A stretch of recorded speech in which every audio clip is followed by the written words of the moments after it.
Imagination is everything. It's the preview to life's coming attraction. This is important information. And think about, because tomorrow's the first day of the rest of our lives. So what an opportunity we have to practice what he preached. Because it's actually a scripture, but it's a scripture that's never explained to you the right way. When I learned it, it changed my life. Now, it's a scripture that you've all heard.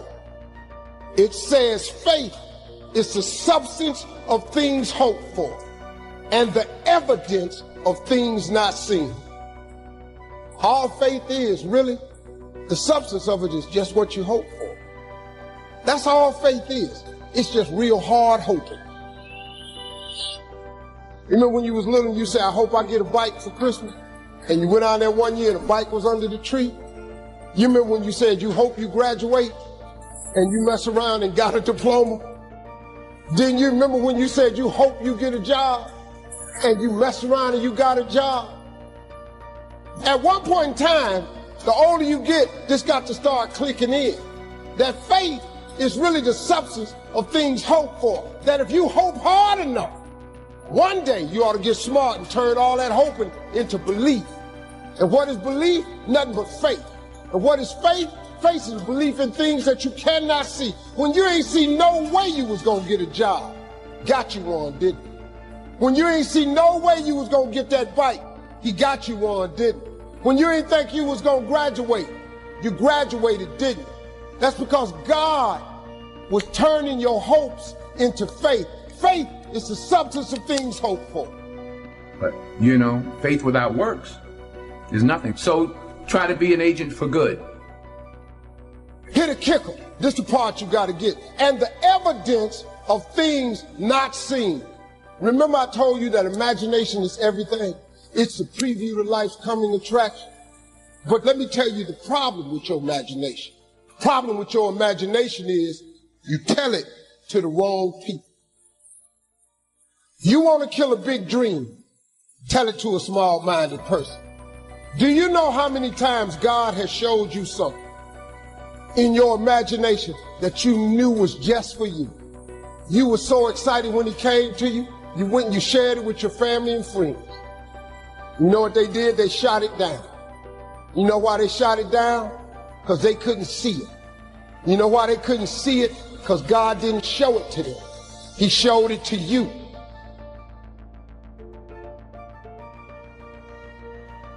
He showed you the evidence of things not seen. See, they might love you, but they don't know what God gonna do for you. See, your mom and them, your cousin them, your friends, they don't know. See, you gotta be careful when you share your imagination with small-minded people. Nobody else can see your imagination but you. But see, it ain't just you imagining stuff. It's your God showing you a preview of a coming attraction that he has for you. God loves you right where you at. All of you, you're in the process right now. You're in the process of becoming what God wants you to be. See, the reason you wake up every day is because God ain't through with you yet. Because he still has something for you that you've yet to receive. But you have to start living your life in expectation. You have got to start expecting great things to happen for you in order for it to happen. It is the law of attraction. It is real. It is nothing fake about it. A man is as he thinketh. If you live your life in expectations, that's what happens to you. If you live your life in despair, that's what happens to you. If you say all men are dogs, you're going to meet every last one of them. I'll never be rich, you won't. You won't. The moment you change the frequency that your tower emits, the moment you change that frequency, different things come back to you. I'm telling you this how it works. If you change your attitude, you change your altitude. Change your attitude, you change your altitude.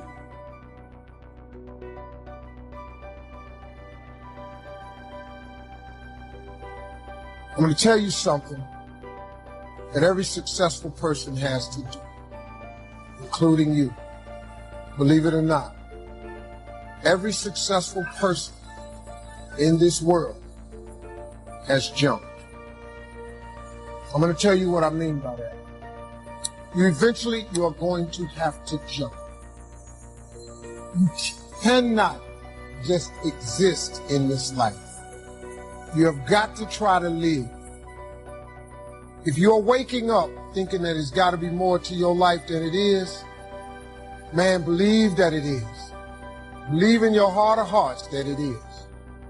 But to get to that life, you're going to have to jump. I'll tell you why I call it jumping. When you see people in life, when you're standing on the cliff of life and you see people soaring by, when you see people soaring, going to exotic places, you hear about them doing wonderful things. Maybe you look up the street and your neighbor just gets a car every year and every 2 years. You know, how is he doing that? Have you ever thought, maybe this person right here has identified their gift and is living in their gift? You just got to quit looking at gifts as running, jumping, sing, and dance. It's more than that. It's if you know how to network, if you can connect dots, if you draw, if you teach. Some of y'all fry chicken better than anybody else. Bake pie. Some of you cut hair, color hair. Your gift, not your education. You go get an education, that's nice. But if you don't use your gift, that education only gonna take you so far. I know a lot of people got degrees, man. They ain't even using it. It's your gift. But the only way for you to soar is you got to jump. You got to take that gift that's packed away on your back. You got to jump off that cliff and pull that cord. That gift opens up and provides the soar. If you don't ever use it, you're going to just go to work. And if you're getting up going to work on a job every day that you hate going to, that ain't living, man. You just existed. At one point in time, you ought to see what living's like. But the only way to see what living like, you got to jump. And here's the problem. You just be real with it.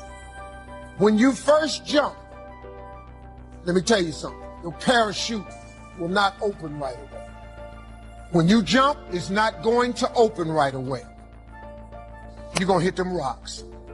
You're going to get some skin tore off on them cliffs. You're going to get all your clothes tore off. You're going to get some cuts on you. You're going to be bleeding pretty bad. But eventually, the parachute has to open. That ain't a theory, that's a promise. Here's another thing. You can play it safe and deal without the cuts and the tags. And you can stand on that cliff of life forever. But if you don't jump, I got another promise I give you. Your parachute will never open. You'll never know. If I were you, I would jump. Because that's the only way to get to that abundant life. You got to jump, man. You got to take a chance. Now, when I get through talking, there are those of you who discuss this in the car. Well, I got bills. Whether you stay on the cliff or you jump, you're going to have bills. Well, if I quit my job, I'm going to ruin my credit. If you got a job, you live in check to check. Even if you got A1 credit, you can't buy nothing else no damn way. At one point in time, man, do yourself a favor. Before you leave this world, before you die, jump. Just jump one time. Just jump. Thank you very much.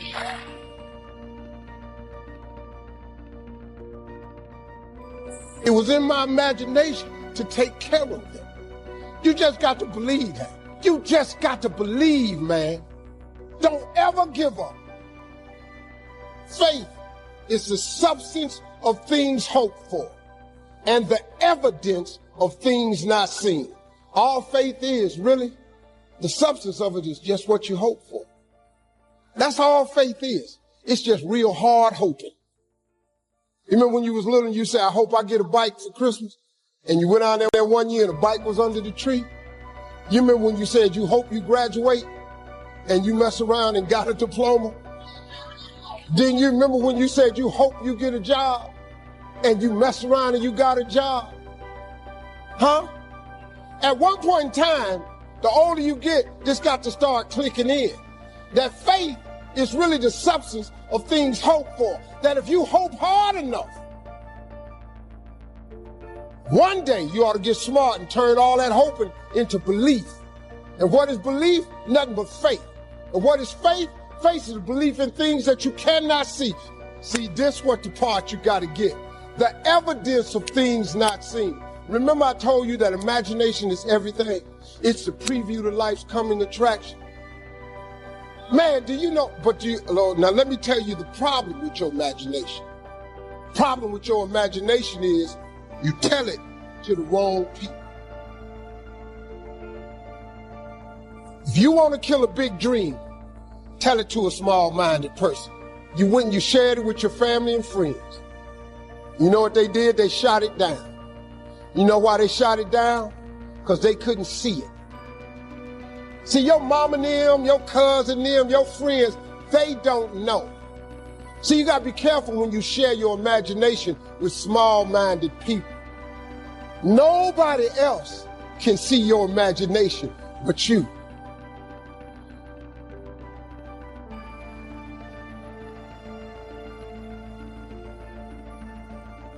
Your gift is very simple to know. You don't have to go anywhere to discover it. It's not in the water. It's not on a mountaintop. It ain't hid under a rock. Now, this is how you know you're not living in your gift. If when the alarm clock goes off in the morning and you ain't happy about it, you ain't doing what you want to do. If your job makes you sick to go to, if you're unhappy with waking up to go to where you got to go, it's because you ain't living in your gift. What burns in your heart is important for you to pay attention to because it never goes away. That's why people wake up in a rut. See, you hate waking up because you're waking up and you don't know the reason. You're waking up and you don't have no design in mind. Once you live in your purpose, when you discover your gift, you can't wait to wake up. Please understand, pay very close attention to the thing that makes you happy. All of you are gifted at something. The problem is, you keep wanting your gift to be what somebody else's gift is. Identify your own gift because you already have it. Here's the way you identify your gift. Your gift is the thing that you do the absolute best with the least amount of effort.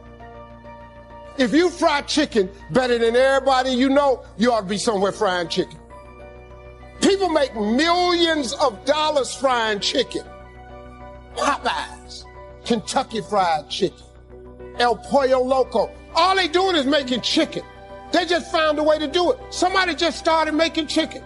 You know the story of Marie Callender's? Do you know what this woman did, man? She worked for a diner, a greasy spoon diner that was going out of business. It was her only job. She was a single mother. It was her only job. She needed that job, but the diner was going to close. So she went to the owner of the diner and said, let me bake one of my pies. People like my pies, and see if I can help you make a little money. He said, whatever, bring it in. She bought one pie in. They sold every slice. The next day, the people came in and asked for the pie. She had to go home and make another pie. The next day, so many people asked for the pie, she had to make 4 pies.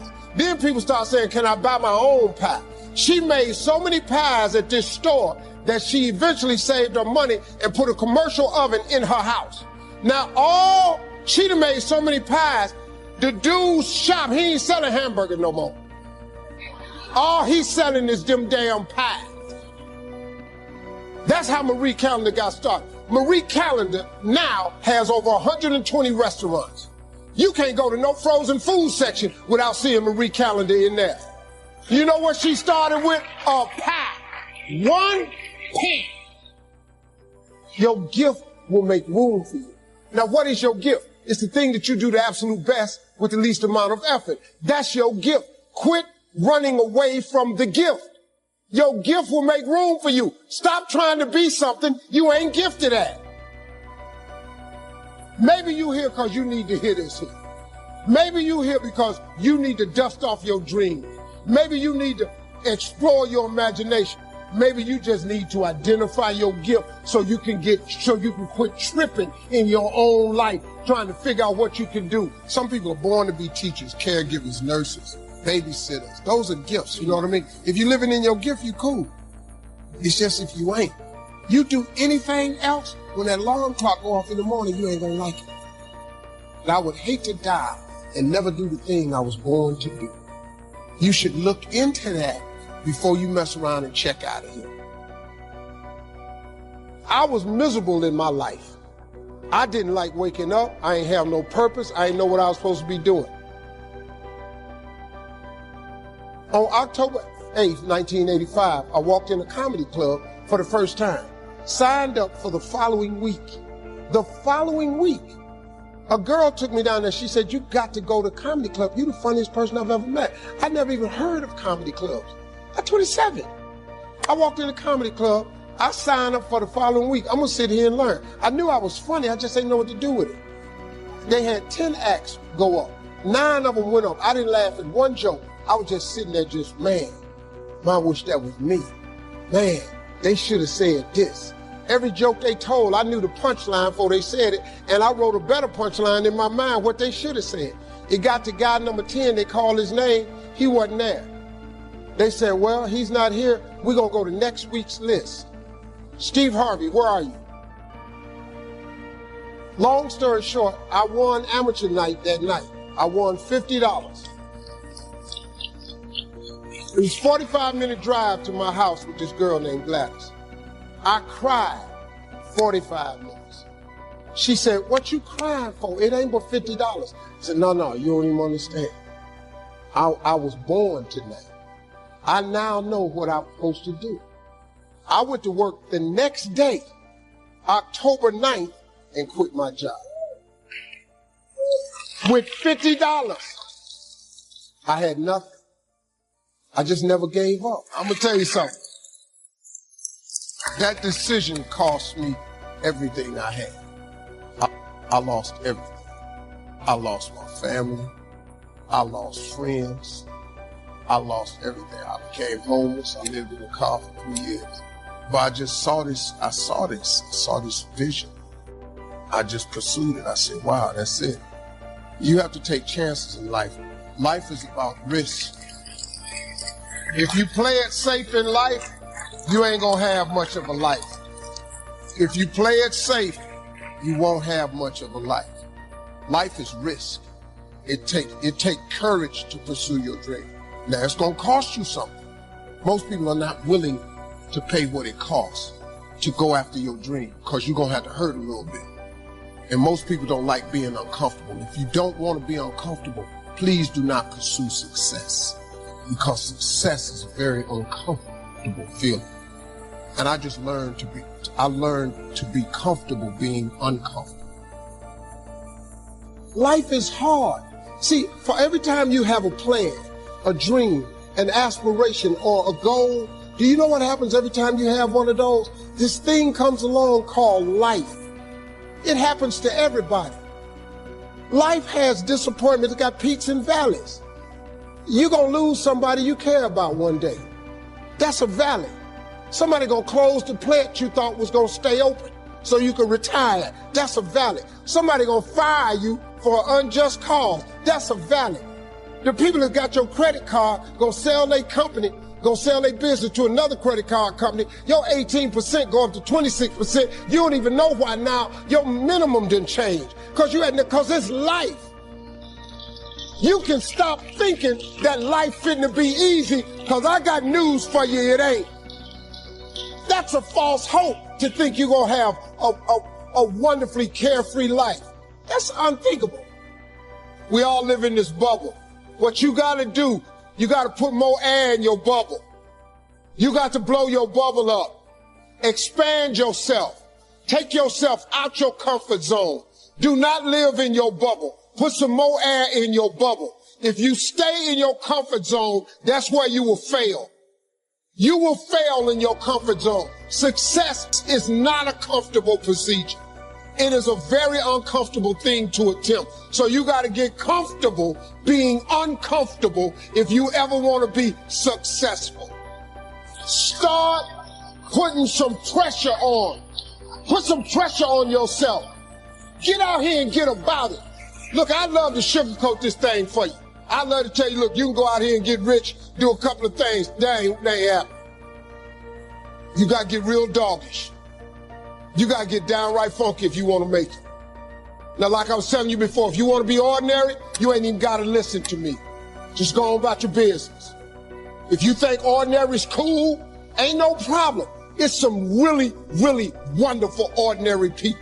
But if you are sitting in this room and you have extraordinary aspirations, then you're going to have to do extra. You put extra on top of ordinary and you come up with extraordinary. It's no other way. I'm sorry, but here's the fact. All of you have extraordinary capabilities. All of you. You have to decide if you are willing to do the things to put you in that category. Suggestion to all young people, if you could just hear me clearly, don't do what I did.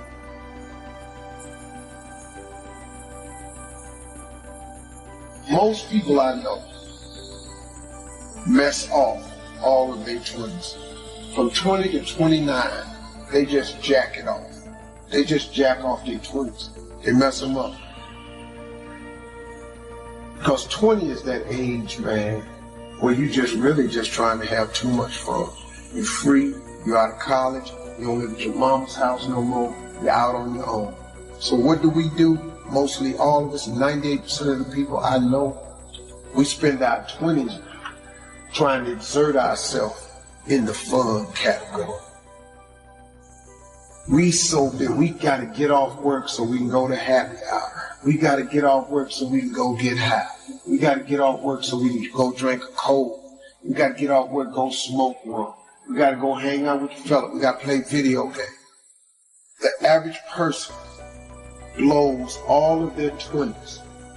Then when you find out that life ain't waiting on you, now you're 30.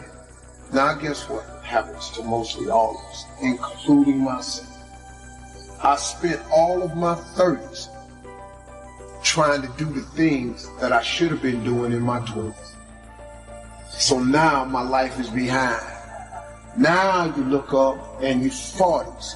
You in your 40s. And now you're trying to do the things and have the things that you could have had in your 30s, man, had you just done what you should have did in your 30s. And then the tragedy starts to occur. You look up and you're 50. Now that don't mean it's too late for you, because it wasn't too late for me. But you look up and you're 50. And now all of a sudden, all through your 50s, you trying to create and have a life that you could have created and had in your 30s. My suggestion to all young people, if you could just hear me clearly, don't do what I did. See, you look at my life now and you think, oh, Steve, you got it going on. Man, you don't know how hard I made it on myself, taking the route that I took. If I could start over again and change one thing, I would buckle down in my 20s while you're young and energetic. Alleviate some of that BS that you're so dedicated to. The 20s, man, you're dedicated to the girls, the dudes, the video games, the clubs, the happy hours, that smoke, that drink, that freedom. You so. But in dedicating yourself to that freedom and that fun, man, you lock yourself out of the American dream. And it happens to 98% of them. And the reason I know it is because it happened to me. And if I could tell anybody, man, if I could do it again, I would have changed the way I lived my 20s. And if I was in my 30s, you really in your 30s, it's time out for clubs and drinking and happy hours and parties. In your 30s, it should just be about the business of your life. Because say what you want to say about me. Every time I hear Steve, man, he's trying to preach to somebody. I'm really just trying to share some valuable information because I lived all the messed up sides of it. Flunking out of school, man, losing everything I ever had, divorces. I'm telling you, man, I did so many things wrong. I made so many mistakes. Homeless, living in a car. I made incredible mistakes. I could have avoided a lot of those. Now, it created who I am. Now, once you've made the mistakes, just get up, man. Quit, don't wallow in them, because you can recover from all mistakes. But you got to want to recover. You got to ask for forgiveness. You got to go to all the people that you crossed and you wronged and you let down. You got to say, look, I'm sorry. I made a mistake. Forgive me and move on. Now, everybody ain't going to forgive. That's life. God is in forgiveness. And see, people trip out when I throw God out. I'm just telling you, man, the reason I throw God out there is because God is available for everybody. I always wanted to be.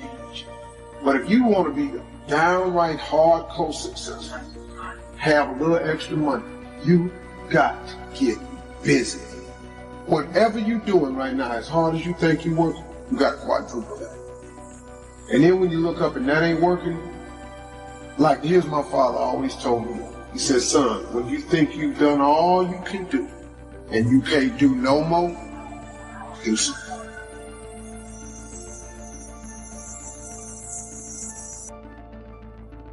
You have got to change the way you think. It is the whole determining factor of where you go in life. We are all where we are today because we thought ourselves to this position. If you don't like the position, think yourself out of it.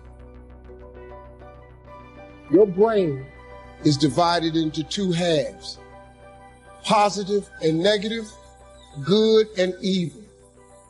It don't function on nothing else. Ain't no neutral ground in your brain.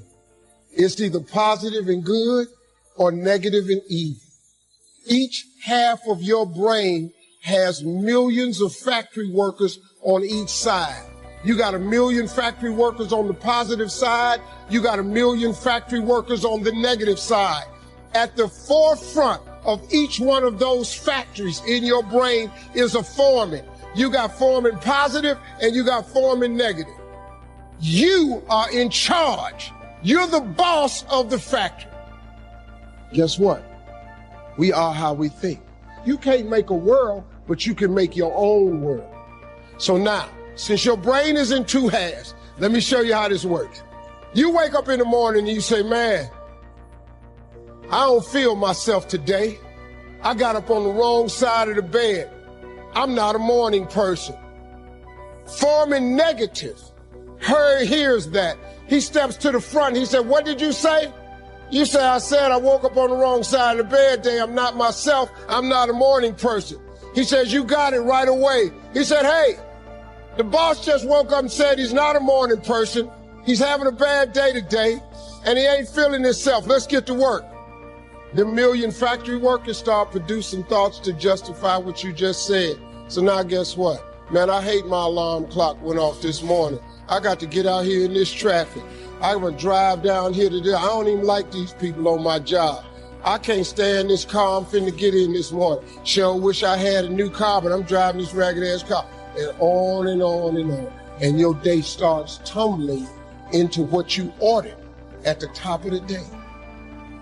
You could wake up in the morning and you say, you know what? Today is going to be a great day today. I expect something really good to happen for me today. He said, what did you say? You say, I said I'm having a great day today. I expect something good to happen today. Foreman positive turns around and goes, all right, let me have your attention. Steve's having a great day today. He's expecting some wonderful things to happen. And man, let's get it going. And they start manufacturing thoughts. Same brain. Man, I can't wait to go to work today. It may not be the job I want, but at least I got a job. I'm so grateful I got a car to drive to work today.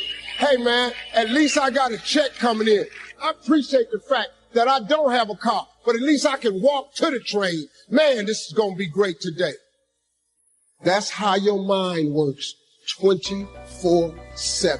It never turns off. Change your attitude, you change your altitude. It all depends on how you look at it.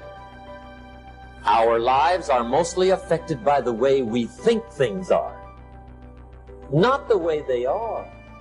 The way we think they are affects us most. And Shope taught me that the mind is like a factory, a mental factory. And whatever you think about all day long pours ingredients into this mental factory. And that's what builds the economic, social, financial fabric of your life. As you think, so you become.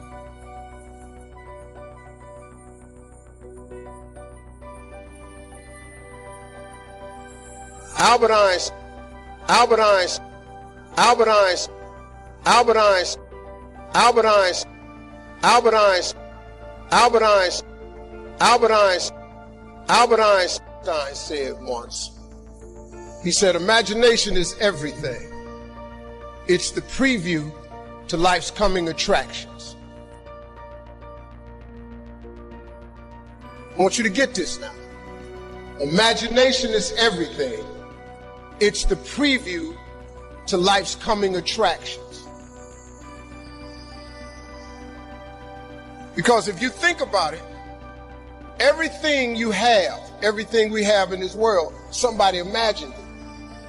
It's your imagination is tremendous. Somebody was sitting on the phone one day talking with a cord to the wall and said, man, I wish I could just go outside with this phone. Everybody in here got a cell phone. Somebody imagined that. Somebody got tired of riding in a wagon cross country from slavery to freedom. Somebody said, I wish we had something that made these wheels move by themselves. We drive cars. People got tired of driving from New York to LA. Somebody said, I wish we could fly. We got airplanes. Imagination is everything. It's the preview to life's coming attractions. Your real life, the one God really got for you, is in your imagination. It is not in your current situation or your current paycheck. And if you've been living like that, you have then restricted yourself to a commonality that is really not yours. Because what really God got for you is really in your imagination. Faith is the substance of things hoped for and the evidence of things not seen. So when I told you a minute ago, you got to have a tremendous work ethic, but you got to have a lot of faith. I talk to so many people who get older, like some of us are, and they've lost their faith. Well, faith is really simple. Faith is the substance of things hoped for. All that means is in the beginning, you just hope something pop up. You know, you just kind of hope something happened for you. I was hoping I would get on TV. I wrote it on a piece of paper when I was 10. I want to be on TV. The problem I had when I wrote it at 10 was I suffered from a severe stuttering problem. I could not talk outside of my house. So can you imagine when I wrote on a piece of paper, I want to be on TV and turned that in?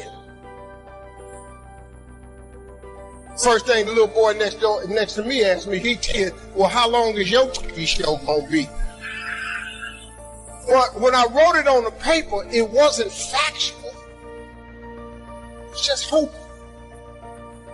You just got to start with the hope. Faith is the substance of things that you hope for. You just hope something, Joe. Then what happened is through grace and favor, he give you a couple of them things you hope for, and then you're supposed to start believing them. Because now it turns into faith. But if you take this scripture, faith is the substance of things hoped for and the evidence of things not seen. What is the evidence of things not seen? I just told it to you. Albert Einstein said, imagination is everything. It's the preview to life's coming attraction. But guess what? Your imagination really is. It's the evidence of things not seen. Because your imagination, you know why it's the evidence of things not seen? Because you're the only one can see it. Your imagination is actually God showing you a preview of a coming attraction that he has for you. The moment you don't believe in your imagination, you negate what he got for you. Your imagination is the preview to life's coming attraction.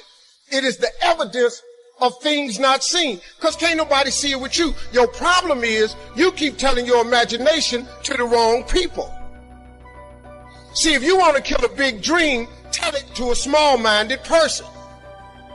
It's dead. How many times, man, have you had a tremendous idea? Something you thought was the one, and you went and told it to your loved ones and your so-called friends, and they shot it down. I mean, you was convinced that it was just, oh man, I just came to you. And you told it to them and they shot it down. And you thought since they was your loved ones and their friends and they got your best interests at heart, you believed them. You was wrong. You let them talk you out of what God got for you. Some of y'all still sitting here with the ambition of opening a business one day, but you scared to go start the business because you got a job and you got bills. Rich people got bills. Everybody got bills. Hell, I got bills. Everybody owes somebody something. I got something with the bank right now. You're going to let the fact that you got some bills stop you from opening the business, the thing that God done put in your imagination? So you're going to squash that because you got bills. Everybody got bills. Your real life is in your imagination. Can you grab what I'm telling you? So I don't know what you thought I was going to say to you. I'm just a real dude. I don't even have the education you all have. I flunked out of school. I ain't got no education. I don't use 4-syllable words. The only 4-syllable word I know is my bank account. What I'm sharing with you is stuff that everybody can apply today. If you're sitting in here thinking that you're too old to listen to what Steve, hell, I'm 60. I'm 60 years old, but I still rely on my imagination. See, if you think you're too old to make it, let me give you a prime example. Colonel Sanders. Colonel Sanders has been frying chicken his whole life. He was telling everybody he had the best chicken in the world. Ain't nobody believe him. They turned him down everywhere. Colonel Sanders didn't get a franchise till he was in his 60s. Kentucky Fried Chicken sell more chicken than anybody in the world today. So if you're sitting there thinking because you got a little gray on you, you're too late, as long as God waking you up in the morning, that's the sign that he ain't through with you. So what you tripping for? You sitting up in here like God can't do nothing for you because you 60. Man, you know what I'm asking God for right now? And I'm 60. If you could see my vision board, you would be blown away. Because I got enough right now. I really know. But I ain't in the need business. I'm in the want business. There ain't nothing wrong with wanting something. Quit going down to these churches y'all sitting up in here going down to, keeping you in these little boxes. God got a big life for you. The only person ain't get, and look, and I love church. Don't get me wrong, I'm not knocking church. Don't tweet that. Steve don't care for the church no more. I didn't say that. But don't go down there, memorize all these scriptures, and then don't apply none of them to your life. That's what I'm talking about. Quit going down there just to go, and just get a couple of scriptures and apply them to you. Let me give you one that's real simple. See, these principles of success. They've taken all of these scriptures and they put them in books and they call them, Think and Grow Rich by Napoleon Hill, The Magic of Thinking Big by David Schwartz. But everything in there is a scripture. They just reworded it because people don't know how to read the Bible. Like I can't really read the King James Version. I can't. The smallest scripture I ever read changed my life. The scripture real simple. You have not, because you ask not. Do you know the difference that could make in your life? I'm just giving you real talk now. I'm just trying to tell you how I got here. See, I have no education. I applaud all of you with your education. I've seen them talk to so many men who have in corporate America and all that. I'm in awe of that because I don't have that. But you sit here and you take what you have, and it could be so much more if you would ask. See, you have not because you ask not. When the last time you really asked him? Or do you keep making requests that's inside the confines of your paycheck? When you gonna get outside of that? Didn't I just tell you God ain't in your paycheck? Didn't I just tell you he ain't in your job title? The life God got for you is in your imagination. Why you still imagine this stuff? Why you keep dreaming of a summer home? Why you keep dreaming of retirement, leaving your grandkids money? So I'm at the age now where I think about my grandkids. I got 7 TV shows. Dog, I only need one. One show pay me enough money. I do not live my life in the confines of what anybody says to me. I let my imagination go, and now imagination is a preview to life's coming attraction. But what that really means is God showing you a preview of what he has for you. So now, if you have not because you ask not, do you understand if you up your ass, he has to up his gear? This period. This is simple stuff that anybody can apply. You ain't even got to have no degree to do this. You don't even have to have no money to do this. You can start this today and change your whole game, because you're going to need grace and favor anyway. You need the dream, the faith, and then he put his grace and favor on top of it. You gone. But you got to ask for something. If you up your ass, he got to up his gear. Period. Listen, I have asked God for something. Everything he hasn't given to me is on the way. I have no doubt about it. Why would he not? See, can I tell you what really prompted this thinking in me? When I was homeless, I lived in a car for 3 years. I've made some decisions in my life, man, that threw myself off. My decision in October 8th, 1985, I walked into a comedy club for the first time. Had never heard of comedy. All my life, I wanted to be on TV. So I ran up on stage. I don't even know what to do, but I just started talking about boxing, stuff that happened to me. Audience was hollering, laughing. They brought all 10 of us back up on stage. They had a clap off. I won the clap off. I won $50. I cried from Cuyahoga Falls to Cleveland. The girl kept saying, "Why you crying? It ain't but $50. I said, "No, you don't understand. It's way more than 50. This what I do." She said, "What you mean this what you do? This just your first time." You don't understand. Something happened. I won amateur night. I went to work the next day, October 9th, 1985, and quit my job. You've all seen this book I got out, this video called Jump. Oh, I jumped. Now, I don't recommend that you do it that way, because 2 years later I was homeless. Because the first year of comedy I made $3,400. The next year I made $4,800. And the third year I made $5,300. I got a wife, a set of twins. I'm sending every dollar I got to them. So I tried to live on $50, $75 a week. Gas was 38 cents a gallon back then. I just stayed in my car. So I lived in my car for 3 years. 3 years I lived in my car. And what happened was, I just said, man, so I used to fish all the time to eat, because I'm a fisherman, I'm a bass fisherman. So I used to stop at lakes and ponds and just fish. And every month I get run off from somebody's land. "Hey, get away from here. Hey, move along, that's not yours. Hey, stop fishing here." I just get run off. And he didn't understand. And one time I had fish on the line. He said, "You got fish on that line?" I said, "Yeah." "Throw them back." I had to throw them back, because I used to stop at rest areas with them little cast iron grills. I kept charcoal in my car. I started a fire and I eat fish. There's some days I wouldn't eat. So they thought I was just fishing, but I was eating. So I said one day, I said, "Man, you know what? One day, man, I'm gonna give myself some land. I'm gonna buy myself a piece of dirt." So fast forward, God bless me. I get on TV when I'm 38. I'm on Showtime at the Apollo.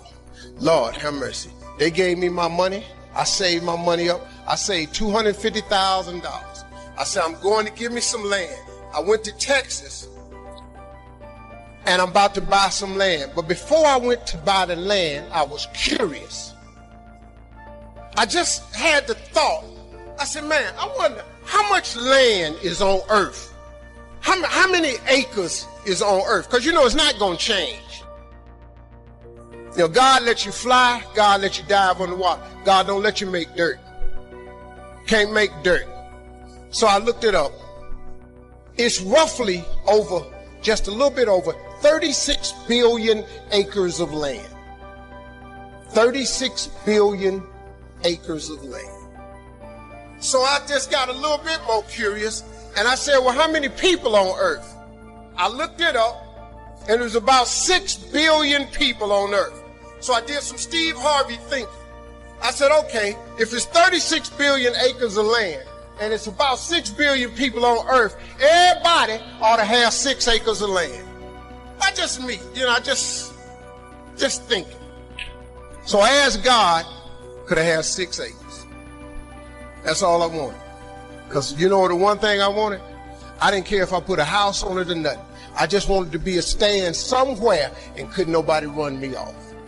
You know, man, I was in a world of hurt.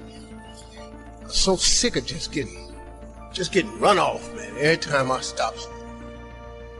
So I got this money, man. I saved my money. I saved $250,000. I'm going and I'm looking for some land.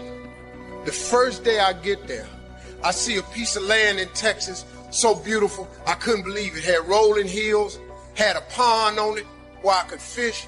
The dude took me over there, I look at the land, and I'm looking out, I said, man, this is great right here. I said, sir, how much is this right here? He said, well, it's about $600,000. I said, man, I ain't got that kind of money. He said, well, how much do you have? I said, I got $250,000. I said, well, let me think about it, man. He said, let me think about it. And I was standing there, and then I stopped. I said, sir, can I ask you a question, man? How many acres of land is that? He said, this is 6 acres.